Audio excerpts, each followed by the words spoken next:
Good morning, guys. People underestimate the effort they have to put in order to find clients.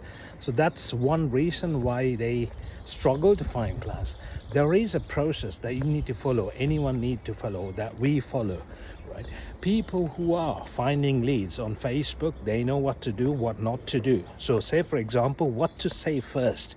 When you approach someone who you haven't dealt with before, there are certain things that you should say first, and there are certain things you should avoid saying in order to get their attention. First is getting the attention. That's the hardest bit. Once you get the attention, there are steps that you need to follow in before you convert them to a client. So first is attention. Once you get the attention, you need to give some value. You need to provide some value and create some sort of engagement and connection. Without engaging, if you try to sell them, or if you try to share a link for them to buy, they're not going to buy because they don't know you. So first, once you get the attention, try to engage with them in a nice way. Not talk about you, but talk about them. Show some interest. So then they will show some interest about you and your product or services. Once they show some interest, then you need to provide value. You need to show them why you are important, why you have the authority to how you can help them. Okay, once you get to that stage, then you provide a lot of value in order to build the trust. Once you build this trust, that's when you can ask them, request them to book a call with you, so that they can, maybe you can sell them, maybe you can provide them more value on the call, and then they start trusting you. Okay, yeah, I'm going to trust this guy. I think he's given so much value so far. Now if I pay him, he's going to give even more value. So that's when you should start selling or booking calls. So these are the steps that we follow. So don't underestimate the effort.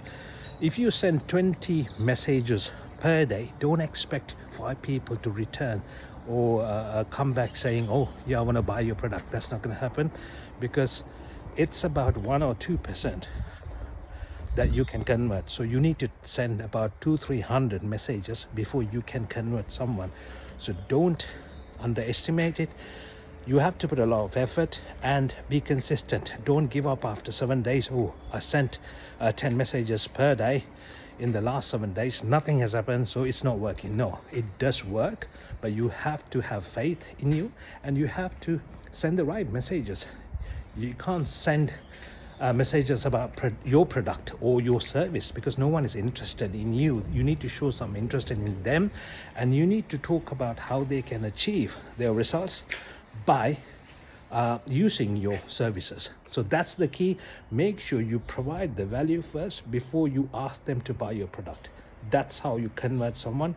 Once they are on the call, then it's a different story. It's sales strategies, it's overcoming objections, it's closing strategies. It's a lot to go through, but the first step is to get them, get their attention, get their trust, and then book a call. After that, maybe I'll show some ways to overcome objections and how to close. Until you close, you can't serve. So closing is the key. Selling is the key. Without selling, you can't serve anyone. So remember that if you were to serve someone, you have to sell, you have to close. So for you to sell and close, you have to be consistent. You have to be doing the right things to save your time.